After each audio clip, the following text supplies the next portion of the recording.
자, 오늘 설교 제목이 개인의 문제를 끝내라. 말씀을 통해서 얼마 남지 않는 한 해 잘 우리 개인의 인생 문제가 해결되어지기를 바랍니다. 다락방을 이래 하신 목사님들 또 성도들 이래 볼 때 한 20, 30년 하신 분들은 다락방하고 결별했다고 해서 그분들에게 인생 문제가 해결되느냐? 해결되지 않습니다. 제가 볼 때 답이 없습니다. 그래서 거기에서 하는 메시지 중에 그리스도는 모든 문제를 끝냈다. 모든 문제 해결했다.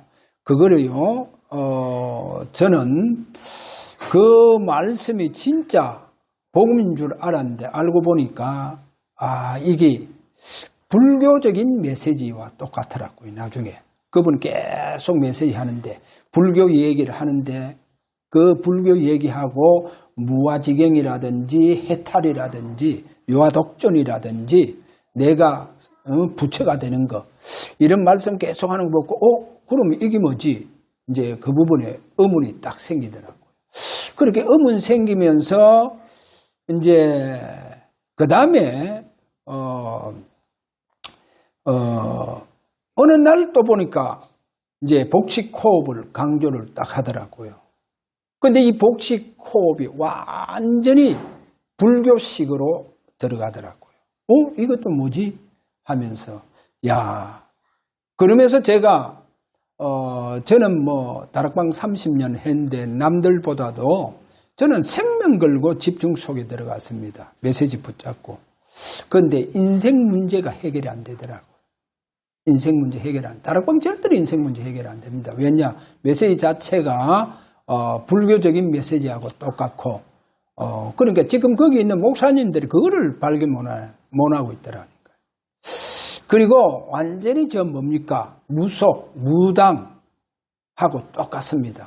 무당이요, 그렇게 집안에 우환부터 시작했어요. 왜냐하면 신을 받지 아니하면요, 완전히요. 제가 경산에서 만난 그 무당, 한 60대 되는 어떻게 보니까 할머니 무당인데 자기는 천사가 자기에게 들어왔다 하면서 그렇게 얘기하더라고요. 그러니까 그 이제 무당 만나가 얘기를 쭉 들어보니까 집안에 우환이 신받지 아니하니까요. 결국은 남편까지도 앞세 아프더라니까요. 자식 다 건드리는 거예요. 자식도 건드리고 보니까 보통 문제가 아니더라니까. 그런데 이 사람이요,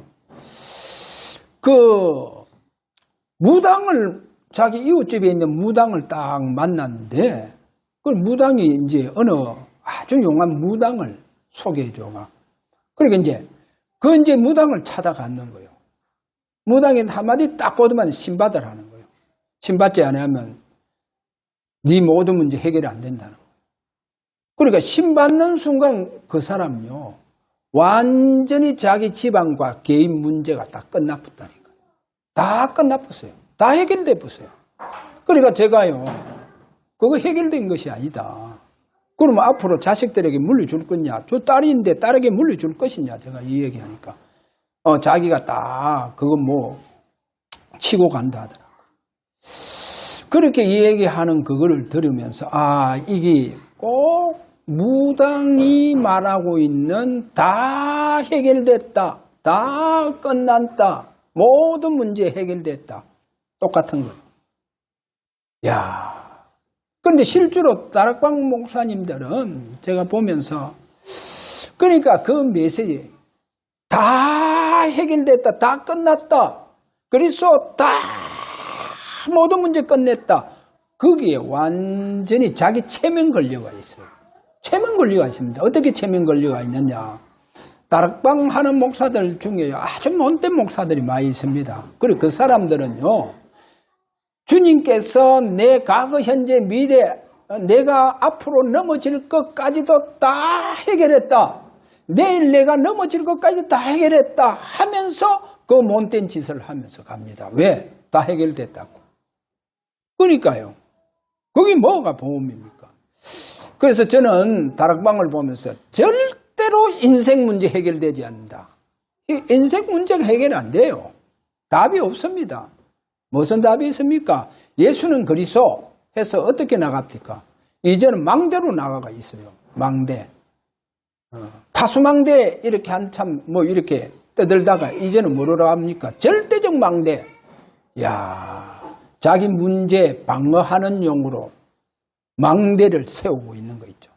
야, 참 기가 막힌다. 제가 이렇게 보면서 오늘 우리는 분명하게 오늘 우리 인생 문제가 다 끝나버려야 됩니다. 오늘 끝나는 이와 같은 축복된 시간 되기를 바랍니다. 자, 여기서 구약 시대의 핵심이 뭐냐 하는 거 알아야 됩니다. 아브라함 때부터는 어떤 핵심으로 메시지가 성경 말씀이 흘러가느냐 이 부분을 정확하게 잡아야 됩니다. 그래서 저는 죄송하지만 다락방 목사님들 가만 보면서 구약과 신약을 절대로 구분 못하고 있어요.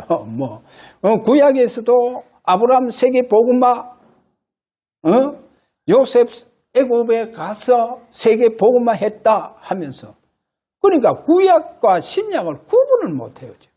참 이거를 보면서 얼마나 성경에 빗나간 메시지에 잡혀 있는지 이런 부분을 오늘 좀 보면서 아브라함 때 하나님 아브라함을 쓰시잖아요.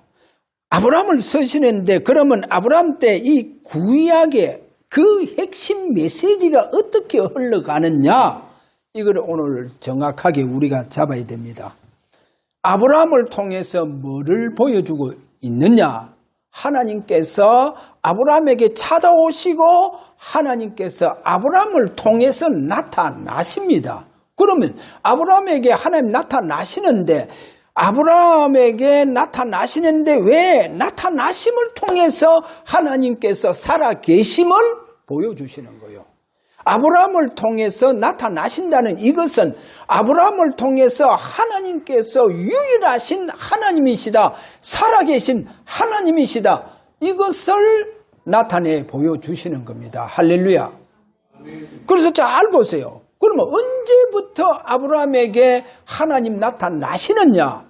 아브라함이 창세기 12장 1절에서 8절까지 쭉 가서 보면 1절에서 3절 거기에서 보면 중요한 키가 뭐냐? 아브라함이 갈대아 우르를 떠나는 이후로부터입니다. 이 부분을 잡아야 돼요. 아브라함이 갈대아 우르 내가 지시하는 땅으로 가라. 그래서 갈대아 우르를 떠나는 이후부터 하나님은요 아브라함에게 찾아오시는 거예요. 할렐루야. 아브라함에게 나타나시는 거예요. 그래서 주변에요 왕들이 있잖아요. 왕들이요 하나님이 아브라함을 통해서 나타나시니까 야 저거 죽일 수도 없는 거예요. 오히려 그들이 와서 화친합니다. 왜? 하나님 나타나시니까 화친할 수밖에 없다니까요. 야, 한번 보세요. 그러면 이삭은 언제입니까? 이삭은요, 여러분 잘 알아야 됩니다. 창세기 22장 이후로 하나님께서 이삭에게 나타나시는 거예요. 그래서 보세요. 나타나시는 그 사람에게 앞으로 주역이 되어진다는 겁니다. 그러니까 이삭이 주역이 되어질 수밖에 없잖아요. 이삭이요. 창세기 22장 수양의 비밀을 확인한 이후부터 하나님이요. 이삭에게 찾아오셔서 나타나시는 증거가 보여지는 거예요. 그러니까 이삭을 통해서 이제 하나님 살아계심을 증거되어지는 거예요. 자, 이삭은요. 그 당시에 산업이라고 볼 수 있는 우물입니다. 우물. 그러니까 이삭이요. 막 삽질하는데 이삭이 우물 파면요. 그냥 물이 쏟아나요. 아니 중동 지역이 그런 지역이 어디 있습니까? 그 사막에. 그런데요. 이삭은요. 샘 근원까지 다 얻어붑니다. 근데 이삭이 우물을 파니까 이 원수들이 막 대뜸 달려와가요. 우물 막 빼앗는 거 보세요. 우물 빼앗습니다. 그러니까요. 이 못된 이거 목동들이 와서 막 빼앗 그냥 다 줘요. 왜냐? 다른 데 가서 파면 돼요. 그럼 하나님요 나타나심의 증거가 오는 거예요. 그러니까 그곳에 가서 파면 또 물이 터지잖아요. 자, 그러면 이삭의 이 우물은요, 한번 보세요. 뭐를 상징하고 있느냐? 장차 오실 메시아의 샘물을 상징하고 있죠. 요한복음 4장에 가서 보면 거기에 수가성 여인에게 내가 주는 물을 마시는 자는 영원히 목마르지 아니하리니 내가 주는 물을 그 속에서 영생하도록 솟아나는 샘물이 되리라. 요한복음 4장 14절. 그래서 이삭의 그 우물은 바로 오실 메시아의 그 샘과 연결되어져서 메시지가 이렇게 흘러간다는 것. 그래서 오늘 보세요. 자, 우리가 하나 더 봅시다. 야곱이 얼마나 못된 인간입니까? 깨돌이고 어떻게 하더라도 남 속이고 자기 잘 되려고 하는 거. 그러니까 아버지도 속이고 형도 속이고 얼마나 못된 인간입니까? 근데 이 야곱이요 도망자 신세가 되어서 저 베델이라 하는 곳에서 거기에서 저물으니까 이제 자는데 돌을 가지고 베개하고 잘 때에 그때요 하나님이요 보세요. 이 아브라함의 야곱에게 나타나서 야곱아 하고 부르면서 찾아오시잖아요. 자, 그러면 베델에서 야곱이 인생 문제가 해결되어지는 하나님을 확인하고 체험하는 거예요. 그런데요, 이때부터 이후로 야곱에게는요, 야곱이 어떠한 그 짐승을 키우든지 하나님 야곱이 키우는 짐승에게는요, 그냥 하나님 나타나셔서 역사해 주시는 거예요. 보이지 않는 하나님께서 그냥 그 손길이 나타나셔서 역사하는 것을 이렇게 보여주잖아요. 이렇게 보여줍니다. 그래서 오늘 우리가 뭐를 딱 잡아야 되느냐. 아브라함이 갈대아 우르로 떠난 이후로부터입니다. 하나님께서 나타나시는 거예요. 하나님 나타나십니다. 자, 그러면 이 요셉 때 우리가 잘 봐야 됩니다. 요셉 때는요, 창세기 오늘 본문 41장 38절에 요셉에게 하나님의 영이 크게 감동되더라. 하나님 영의 감동. 그러면 요셉 때부터는 뭐를 보여주고 있냐? 성령의 기름 부음을 받은 자들을 통해서 하나님께서 그들에게 나타나시는 거예요. 할렐루야. 그래서 성경을 잘 한번 보세요. 사무엘상 16장 13절에 뭐라 합니까? 다윗이 그 짐승뿔에 기름을 부음을 받잖아요. 그러면 성경에 뭐라 합니까? 이 분명하게 다윗에게 이날 이후로 여호와의 영에게 크게 감동되더라. 이거 보세요. 성령에 크게 감동되어지는 역사가 성령의 기름 부음 이후에 막 일어나는 거예요. 할렐루야. 보세요. 그래서 오늘 저와 여러분이요. 그러면 이 성령의 감동받은 이 사람들, 저는 개인적으로 이렇게 봅니다. 성경을 보면서 다윗 왕이 이제 어린 소년 때 전쟁터에 아버지 신부는 갔다가 골리앗을 보잖아요. 골리앗을 딱 보는 순간 다윗은요, 다른 사람하고 달라요. 다윗에게 성령의 감동이 일어나 보는 거예요. 성령의 성령의 감동이 일어납니다. 그래가 다윗이 던지는 그 물맷돌이요, 성령의 감동 속에서 나갑니다. 그거는요, 총알보다 더 강해요. 다윗이 물맷돌의 전문성이다. 그래, 그 전문성을 가지고 골리앗을 식은 죽 먹듯이 그 골리앗을 머리를 깼다. 이렇게 얘기하더라고요. 그건 성경적으로 설교하는 게 아닙니다. 잘못된 메시지예요. 절대로 전문성이 아닙니다. 성령의 감동입니다. 성령의 감동. 왜 그러냐? 여러분, 사사기에 특별히 삼손이라고 하는 그 나시린을 보라니까요. 삼손이요, 그 블레셋 그 용사들을 무너뜨릴 때 거기에 여호와의 신이 삼손에게 임하더라. 그래 되어 있어요. 여호와의 신이 임해보는 거예요. 그 말은 뭡니까? 여호와의 성령이 삼손을 감동시키는 거예요. 성령이 임해봤다니까요. 여호와의 신이 임해보는 거예요. 그렇게 다윗이요, 골리앗 보는 순간 뭐가? 완전히 성령의 감동이 돼보는 거예요. 성령의 감동의 역사가 일어났다니까요.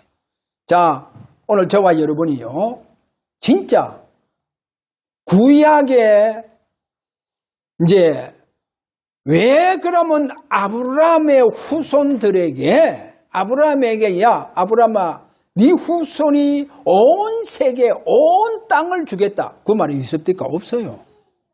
온 세계를 주겠다는 말이 없습니다. 아브라함 네 후손에게 주겠다 없어요. 아브라함 네에게 온 땅과 온 세계 주겠다 그 단어 안 씁니다. 그거 없어요. 그런데 창세기 22장 그 28절입니까? 몇 절입니까? 거기 가서 보면 아브라함에게 네 씨로 말미암아 천한 만민이 복을 받을 거다. 그 씨는 뭡니까? 메시아입니다. 그렇게 메시아가 오시면 그 메시아를 통해서 이제 모든 족속으로 제자를 삼고 성령이 분명하게 사도행전 1장 8절 오직 성령이 너희에게 임하시면 너희가 권능을 받고 예루살렘과 온 유다와 사마리아 땅끝까지 이르러 내 정인이 되리라. 그래서 성경은 정확하게 이야기합니다. 아브라함에게 아브라함아 너와 네 후손에게 애국강 하수로부터 저 큰 강 유브라데 강까지 다 주겠다. 그래 되어 있죠. 어디에? 창세기 35장 15장 13절입니까? 거기에서 그렇게 쭉 내려가서 설명하고 있잖아요. 그래서 우리가 꼭 알아야 됩니다. 아브라함에게 그렇게 네 후손에게 주시기로 약속된 그 땅이 애국강 하수로부터 큰 강 유브라데 강까지 그 땅이요 오늘날 중동 전체다니까. 그래 중동 전체를 주겠다. 그래 되어 있다. 그래서 솔로몬과 다윗 왕이 그 땅을 다 정복했다니까요. 아브라함에게 주시기로 약속된 땅을 다 정복했는 거예요. 자, 오늘 우리가 이 점을 분명히 오늘 잡으시고 두 번째로 오늘 꼭 잡아야 됩니다.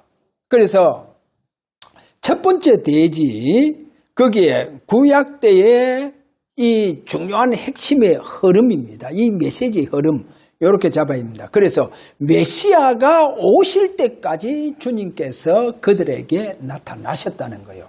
할렐루야. 그러면 이제 두 번째로 우리가 그 메시아가 오셨잖아요. 그러면 이 메시아가 오신 이후로부터 이제는 복음이 시작이 됩니다. 그래서 마가복음 1장 1절 하나님의 아들 예수 그리스도의 복음의 시작이라 이렇게 말씀해요. 복음의 시작이라. 그래서 복음의 시작이 어떻게 되어지느냐. 요단강에서 주님께서 세례받을 때 성령 충만해집니다. 성령 충만.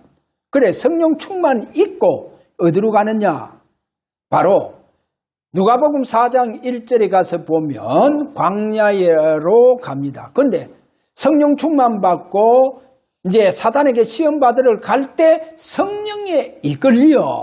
그래서 40일 동안 사탄에게 시험을 받습니다. 그래 시험을 다 받고 난 다음에 보니까 사도행전 누가복음 4장 14절에 가서 보면 성령의 능력으로 이제 사역이 시작이 됩니다. 갈릴리에서 이제 시작이 되어지는 것을 보여주고 있죠. 그래서 예수님의 그 복음의 시작이 뭐냐? 성령 충만부터 시작해서 성령에 이끌리시고 그 다음에 성령의 능력 속에서 이제 복음의 운동이 예수님에게 일어나는 거예요. 할렐루야.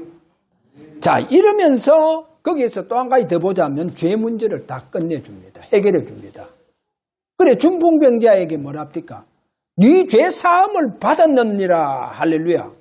그래, 죄를 사할 수 있는 권세가 있음을 보여주죠. 바리새인들까지도 설명해 줍니다. 그 다음에요, 예수님 각종 병든 자들 보면서 거의 다 귀신에 다 들려 있는 거예요. 그래서 그 귀신들을 다 내쫓아줍니다. 성경에 가서 보면 마가복음 9장 32절과 34절 여기 가서 보니까 귀신 들려 말 못하는 사람을 예수께 데려오니 귀신이 쫓겨나고 말 못하는 사람이 말하거늘 무리가 놀랍게 여기는데 바리새인들이 귀신의 왕을 의지하여 귀신을 쫓아낸다. 여기 귀신의 왕이 누굽니까? 바로 바알세불이죠.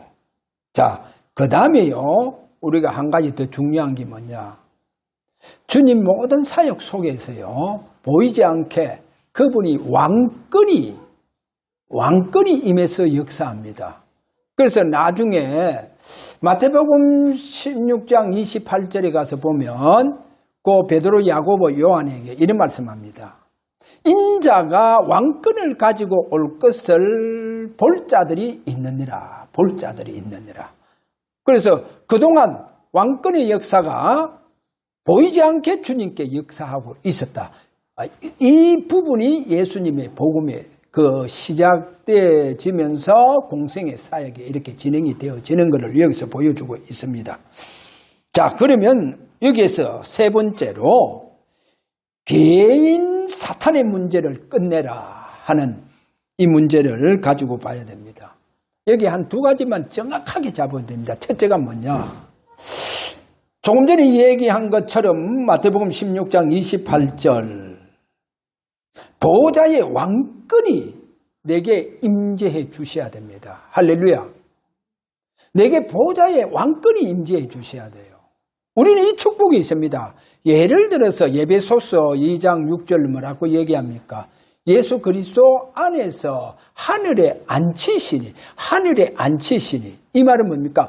그리스도와 우리는 바로 연합되어졌다. 일체가 되어졌다. 라고 하는 것을 로마서 5장 6절입니까? 거기에서 그런 말씀을 하고 있죠. 6장 5절이니까. 거기서 그리스도와 연합으로 우리가 하나가 되어졌다는 거예요. 일체가 되어졌다는 거예요. 그래서 저와 여러분은 꼭 잡아야 됩니다. 내게 보호자의 왕권이 임해 주셔야 됩니다. 그러면 보호자의 왕권이 내게 임해 주실 때 보호자의 왕권이 나를 통해서 나타나십니다. 할렐루야. 우리 주사랑교회 보호자의 왕권이 임하면 주사랑교회 보호자의 왕권의 역사가 나타납니다. 자, 그 다음에요. 오늘 저와 여러분 잡아야 됩니다. 이렇게 보호자의 왕권이 나타내 주셔야만이 사탄이 전부 다 무력화되어질 뿐만 아니라 이 세상 임금, 이 사탄, 이 저주의 세력들이 완전히 무력화되어 본다는 거예요. 할렐루야. 이 보호자의 왕권. 왜 그러냐면 이 세상 임금이고 이 사탄은요, 사탄의 권자에 앉아있기 때문에 힘이 있습니다. 능력이 있다니까요. 권세가 깨어졌는데도 불구하고 사탄의 권자에 앉아 있습니다. 계시록 2장 13절에 가서 보면. 그래서 우리에게 인생 문제가 진짜 끝나려고 하면 어떻게 돼야 되느냐. 알게 모르게 오늘도 나에게 보호자의 왕권이 임해 주셔야 됩니다. 보호자의 왕권이 나타나셔야 됩니다. 자, 그렇게 되면 내 인생, 개인의 모든 인생 문제를 잡고 있는 사탄의 문제가 다 끝나쁩니다. 할렐루야. 사탄의 문제가 다 끝나버려. 그래서 저는 다락방과 뭐 결별했다고 하는 목사님들 뭐 개척하는데 안 되고 뭐 교인 뭐 이렇게 좀 모아놓으면 또 뭐 이단이라고 다 빠져보고. 그건 내가 그랬죠. 빠 쳐다보면서 목사님 다락방하고 결별했지만은 사탄이 끝안났습니다. 내 인생 문제를 지고 있는 사탄입니다. 다 끝내버려야 돼요. 우리는 이거 다 끝내버려야 됩니다. 자, 그 다음에 이제 거기에 두 번째로 저와 여러분이 성령의 기름 부음을 받으면 됩니다. 약속이 있다니까요. 요엘서 2장 28절 분명히 말세에 내 남종과 여종들에게 물 붓듯이 뭐를 부어주신다 했습니까? 성령을 부어주시겠다. 그렇게 말씀했죠. 자, 그래서 이 신약 시대에 와서 요한일서 2장 20절과 27절에 가서 보면 너희는 주께 기름 부음을 받고, 다시 말해서 성령의 기름 부음을 받고. 자, 성령의 기름 부음. 저와 여러분이 성령의 기름 부음을 받게 되어지면 여러분은 왕같은 제사장으로 섭니다. 할렐루야. 왕같은 제사장으로 섭니다. 왕같은 제사장으로 설 때 다스리는 축복이 따라와 봅니다. 다스리고 뭐요? 정복하는 역사가 일어납니다. 땅에 충만한 역사가 일어납니다. 이렇게 왕같은 제사장. 자, 이렇게 되어지는 축복 일어나기를 바랍니다. 그래서 왕권이 임해서요. 사탄이 여러분의 개인 인생 문제를 지고 있는 그 사탄이요. 보좌의 왕권 앞에 완전히 무력화됨으로 말미암아 그 사탄이 여러분에게 완전히 축복의 발판이 되기를 바랍니다. 축복의 기회가 되기를 바랍니다. 왕권이 임해 주시야만이 사탄이 여러분에게 완전히 항복해쁩니다. 그럼 완전히 항복해요. 자, 이 축복 일어나기를 주의 이름으로 축원합니다. 자, 결론입니다. 그러면 보좌의 왕권으로 끝나지 않은 이 사탄의 문제를 완전히 끝내라고 하는 것, 진짜 끝내지 아니하면 늘 따라다니면서 괴롭힙니다. 내 약점을 파고두릅니다. 내 약점을 파고들어서 괴롭힙니다. 그래서 우리는 완전히 끝내버려야 됩니다. 이렇게 끝내면, 그러면 사탄의 문제가 조금 전에 얘기한 것처럼 완전히 축복의 기회가 되고 축복의 발판이 되어집니다. 여러분 축복의 발판이 되기를 바랍니다. 천배의 응답의 기회가 되어진다는 사실을 오늘 붙잡기를 바랍니다. 자, 그래서 시편 110편 1절에 어떻게 말씀하느냐. 내가 내 원수들로 내 발판이 되게 하기까지 너는 내 오른쪽에 앉아 있으라. 여기 보면 이렇게 말합니다. 물론 주님 주님께 얘기하는데 내 발판이 되게 하기까지. 발판. 자, 오늘 저와 여러분 발판 되기를 바랍니다.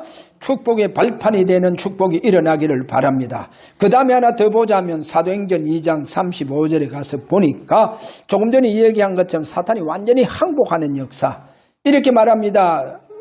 시편 110편 1절 말씀하고 똑같은 말씀입니다. 똑같은 말씀인데 여기는 내가 네 원수를 네 발등상이, 여기 보면 발등상이 되게 하기까지 너는 내 우편에 앉아 있으라.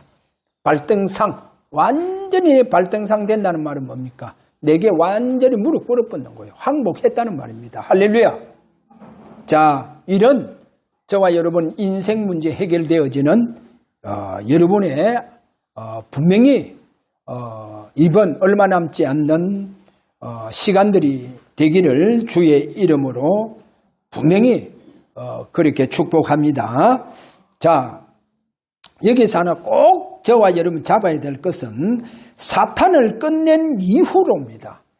내가 사탄 문제를 다 끝내봤다. 완전히 사탄 내게 항복했다. 그러면 그 끝낸 이후로 분명히 저와 여러분은요, 보좌에 계시는 주님께서 여러분에게 보좌의 축복으로 축복해 주신다는 것. 보좌의 축복으로 축복해 주신다는 것. 자, 보좌의 왕권이 함께 하시기를 주의 이름으로 축원합니다. 자, 우리 한번 기도하도록 합니다. 내 인생 문제를 지고 있는 이 사탄의 세력, 이 저주의 세력, 이 악령의 세력들이 오늘도 보좌의 왕권 앞에 완전히 무력화되어지는 역사가 일어나기를 원합니다. 주여, 이 시간 또 주의 보좌의 왕권이 임하기를 원합니다. 이렇게 우리 다 같이 한번 하나님 앞에 기도하기를 원합니다. 다 같이 기도합니다.